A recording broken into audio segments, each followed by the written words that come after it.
Good morning, gaming intelligentsia. I'm the Chief Product Officer at Evolution Gaming, and I spend all day thinking about what people will want to play tomorrow. 2080 is about the year most of us are going to die. And that is exciting. And if you think about the modern day, it's largely defined as us living our lives on screens. It is. Video games, binge watching, the way you order a taxi, the way you communicate, get your news, it all happens on screens. That's 2020. 2030 is going to be defined by self-driving cars mixed together with people driving the cars themselves, DNA sequencing, you'll be able to edit out any problems with your health, and the idea of a doctor reading an x-ray will be absurd when the machines can do it better. In 2040, we'll have a colony on the moon, which is pretty cool, on Mars, and you'll be able to take a trip around the moon if you want. Most people won't care to, though, just like they don't care to go to Antarctica. And in 2060, the concept of a doctor performing a surgery on you will be nothing but absurd. It'll probably even be outlawed. And the big debate of the day is going to be what? Whether your kids should have chips installed in their brains so that they can remain competitive with the AI. They won't be able to if they don't get the chip. And in 2080, I have no idea what it's going to be. But I do know one thing. We're all still going to be using some kind of currency. I don't know what it's going to be, Bitcoin, Ethereum, Monero, dollars, euros, it'll be something. And we're going to want more of it. However much you have, you're going to want more, and you're going to be willing to risk some of it on an uncertain event, which is good for us in this room because that means gambling isn't going anywhere. So, our future, though, is not guaranteed. Gambling is guaranteed, but it's not guaranteed that we get to win. Remember these guys? And what happened to them? Of course you know. This happened to them. And you remember we all used to use these devices? What happened? You know the answer. Apple happened, right? And you're thinking, Todd, we know these already. Those are typical examples. But let's talk about some less obvious ones. How about the music industry? Isn't it amazing that Apple is not winning the digital music revolution? That should be shocking. They're the ones that taught us all to pay for digital music in the first place. And they're losing it to some Swedish company. Yahoo, which we all used to use, is losing the battle, or lost the battle long ago, to a couple of Stanford kids. Took their eye off the ball. Of course, you guys all know about this transition. Isn't it amazing that the revolution onto the cloud wasn't won by IBM or Oracle or Microsoft, but by an online retailer? Can you imagine that? Such a huge prize. And who won the race? Or is winning? Amazon. Of course, Facebook disrupts MySpace, and then Facebook is in the process of being disrupted by their own company, Instagram. Good thing they bought them, good acquisition. And this one is amazing. You think Microsoft is a powerhouse company? You think they let go of things easily? You think they could see that the browser was something that you want to control for the future? You think they fought hard? I do. And they lost it. That's amazing. I mean, the same way we all think that, we're sitting pretty here today and it's going to be hard for us to lose our position, Microsoft lost it. And we're part of that disruption too. We're disrupting the old guard. We are disrupting land-based, right? The winners of online gaming aren't Caesars, Wynn, MGM, it's us. So how did this happen? Really simple. They just had better product. Nothing more. They got it out to the public, and they said, we like this one better than that one. They had better product than them. So what's my next question going to be? Who is going to disrupt us? Hopefully we disrupt ourselves. And I think we can. We would certainly be the favorite for you odds makers in the room. But who might disrupt us? This is kind of a fun question. What if we went to the future, came back, and we said, hey, we all lost the race. Guess who beat us? That should terrify you. Suppliers and operators alike. It's not happening, but it should terrify you. Think they can't afford to lose $1 billion a year just while they're warming up? Think they're going to buy a lot of our games, or they're going to make their own? Everybody who ever bought a book about gambling or watched a show, or the data correlates to the thing that they watched on Amazon Music, or they even movies, or they even listen to a particular song, like Know When to Hold 'Em, Know When to Fold 'Em, is going to get something from them. They're going to tie it into Amazon Prime, and oh my God, is that scary. What if all the leagues got together and said, we're going to combine and we're going to have the official sports betting solution? We're going to stop sharing information with third-party services. The only way to advertise during any of our games is going to be our own online betting site. Scary stuff.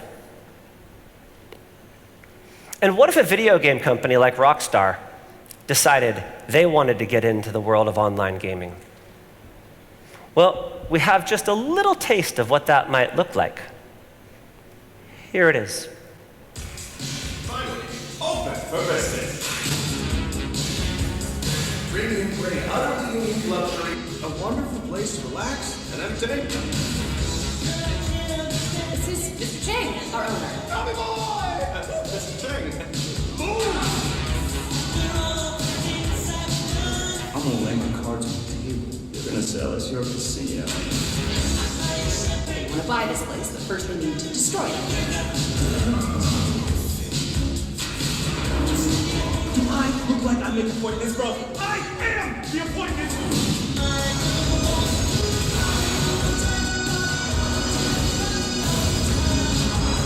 Champagne, everyone.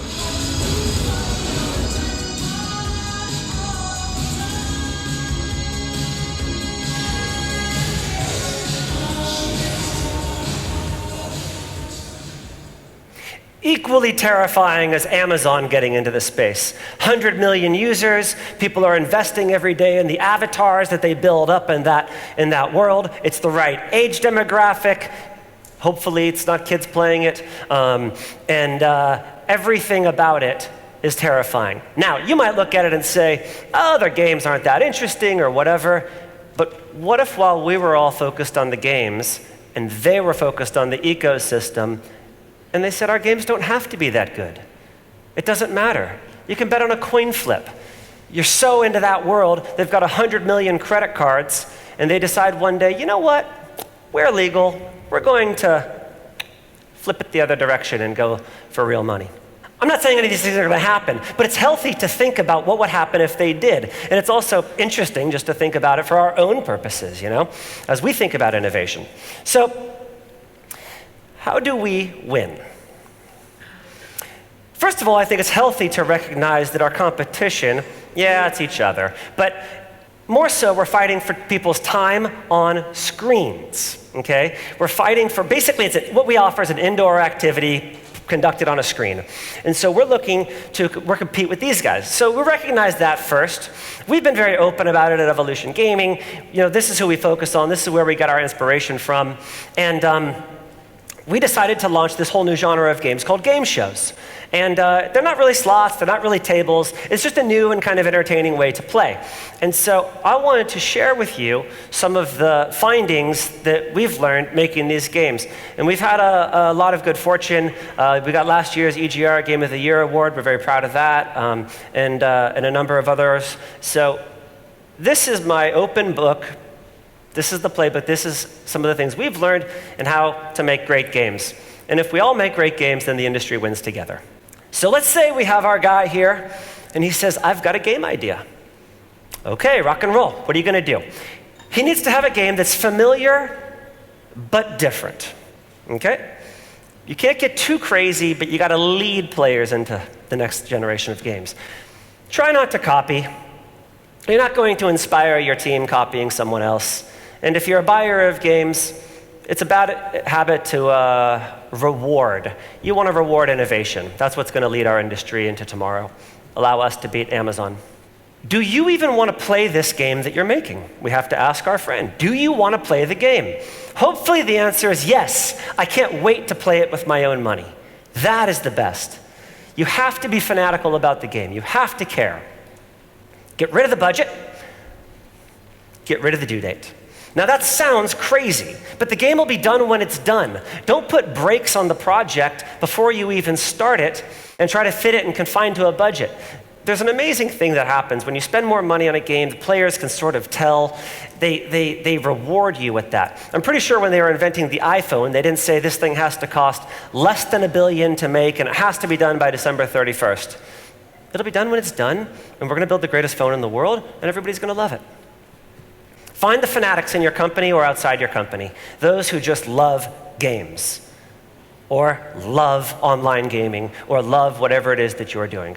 It's almost like a secret weapon. It allows them to see every fine detail, and it's super powerful. And get rid of the jerks. This is a hard one because we need to create this environment where everybody's speaking up, everybody's talking, and sometimes you have really talented people, but they're jerks, and you either need to turn them into not jerks, or they have to go because the collaboration is just too important, and no one person's bigger than the game.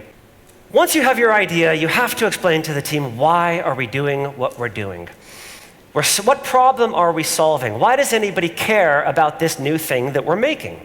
And so once your team understands that, then they will follow you. But you have to explain why. Have brainstorming sessions, not meetings. Meetings suck. Nobody likes them, right? Hey, let's get together and brainstorm about how we're going to do this next thing. Automatically, that sounds, ooh, I want to do that. Are you coming to the meeting? If I have to. All opinions are not equal. This is an interesting one.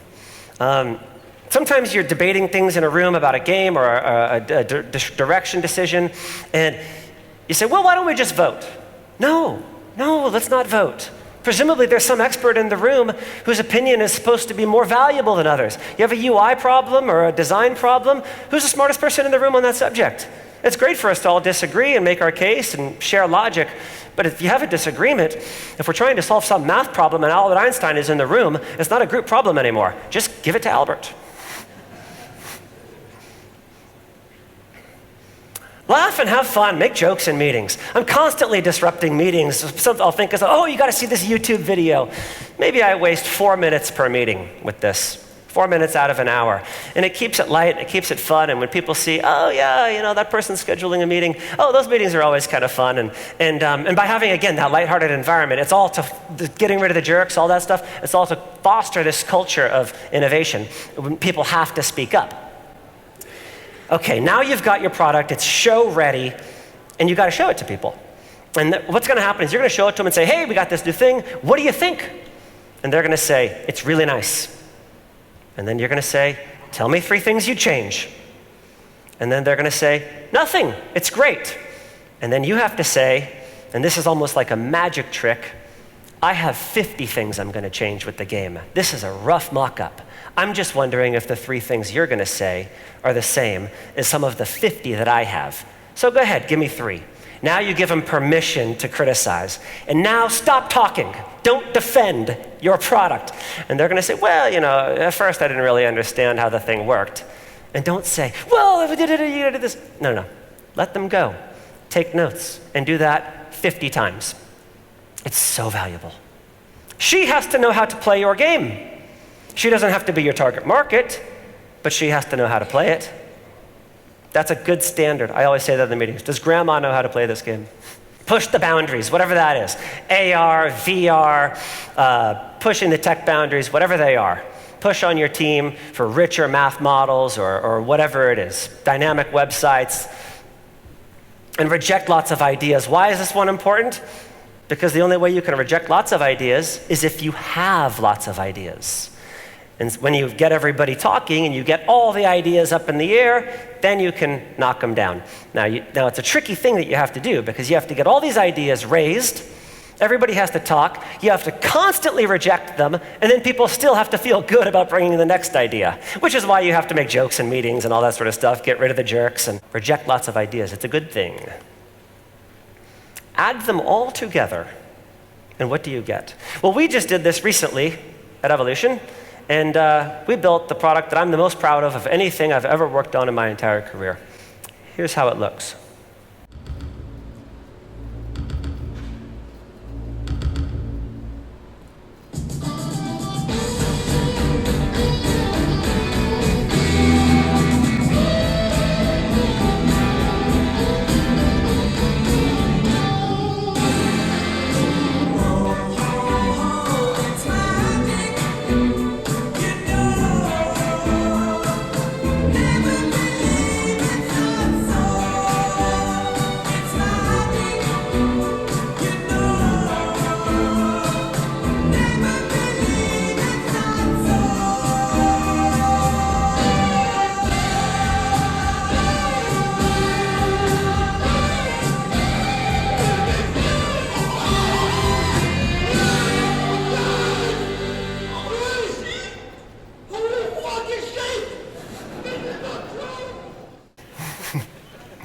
Another couple of happy customers. These are the early days of online gaming. It never seems like that when you're busy living your life, but it is. We're going to look back and say, remember when everybody was gambling on screens that you held in your hand? And there's opportunities. What about voice? What about VR? What about AR? What about video games? All that sort of stuff. What about the television? We basically don't do anything on that in our industry. I want to end with a final thought about the competition. We get to work in the gaming industry. This is a fun business. It's cool. You got to lie when you get on a plane about what you do because it's too interesting because everybody wants to talk to you about it. And so, yeah, we're competing against each other and all that sort of stuff. But when one company does something great, it brings in more players. And if we all make great stuff, then we all win together. It's a genuine thing. You wouldn't want one company that makes a couple of good games and everybody else doesn't. That wouldn't be a long-term success strategy. Even that company would make a lot less money. And so when a company like NetEnt does Starburst, we all win. We all win. This brings up the whole industry. When Rush Poker was created, it just brought in a whole new group of players and made people play longer. It allowed cross-sell opportunities. It was an incredible innovation. Big Time Gaming and Megaways, a new one. What an incredible thing. And it makes our industry better. Yeah, for a second it hurts. Ooh, they came up with a good innovation. But in the big picture, it's great for the industry. We want people to like their slot playing experiences. When Betfair created Cash Out, what a winner. Anytime people are having more fun playing games, it's a good thing for our industry. And God knows these two companies practically built the industry in which we all work today. We all win when one of us does something nice. We all win together. So who's going to win the future? I hope us in this room are going to win the future. We're certainly the favorites. We know how to do it. We're the ones that have all the knowledge. We're the ones that understand the players. We're the ones that have the players. It's our industry. It's our time. The future is ours. Thank you very much.